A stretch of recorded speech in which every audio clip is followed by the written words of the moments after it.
All right. Hello, everyone.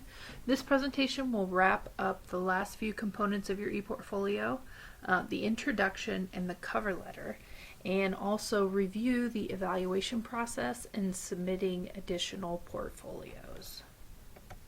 We'll start with the introduction. This is the first hello to the faculty evaluator when they look at your portfolio. So in about 4 to 8 sentences, you will introduce yourself with a nice photo or photos and some information about you, including your degree plan. Just a real concise paragraph that gives an overview of who you are, what you're studying, what your plans are, what your goals are. Remember that this does not need to be lengthy because the evaluator will get to know you more in the life history paper. Now this is a screenshot of the cover letter, and this is your request to challenge a course. This is already included, this template is already included in the Place ePortfolio template that you're creating your ePortfolio from. So really all you'll need to do with this is plug in your information. Most of the information is there, so you'll want to change the course, the title, the credits, your name at the top in your degree program, and then at the very bottom, summary of work, volunteer experience, and the number of years in each section. So you'll include the relevant work, volunteer experience. You may include some certificates, some training that you have as well. You want to include that in there.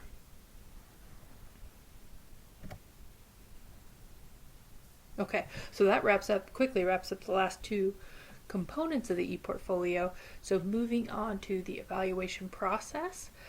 Once you have completed your ePortfolio and it is ready to submit for evaluation, a faculty evaluator will be identified for you. So I will actually find the evaluator for you. That's not something that you will have to do. You will pay a portfolio evaluation fee of $145. For each portfolio that you submit, there's a separate evaluation fee of $145.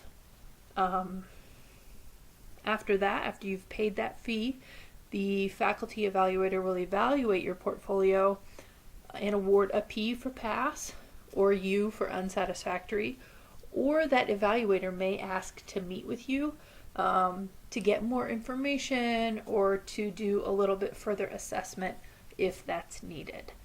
The evaluator will also be completing a rubric for you to give you feedback, just like what I've been doing throughout this course, so that you have an idea of where you stand with the portfolio once that evaluation process is completed.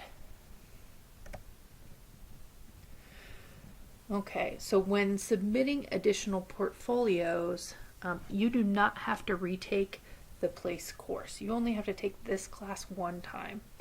A PLACE instructor, myself, or possibly another instructor, will be available to review your portfolio and provide feedback before you submit that and pay that evaluation fee.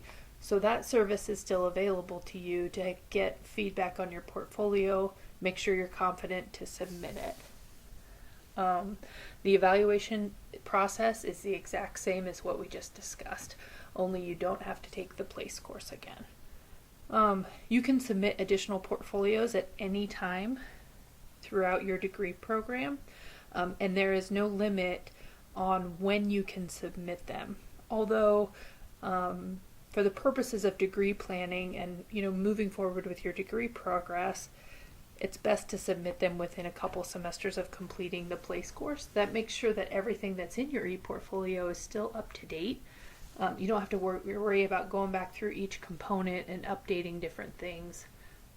Because as you can see on the screen, much of your portfolio will stay the same as you create multiple portfolios. So the introduction, the chronological record, the life history paper, and the goals section will basically stay the same and copy over to the next portfolio. You will be changing those parts that are specifically focused on that course though. So, your cover letter, course content summary, the narrative, and also the documentation section. Those will change. So in order to kind of ease up on the work that you'll have to do with additional portfolios, The quicker you get them completed and submitted, the less you have to update on your e-portfolio, because those other components will stay the same. Whereas if you were to wait 5 years or something like that to submit another one, most likely you need to update those other components as well.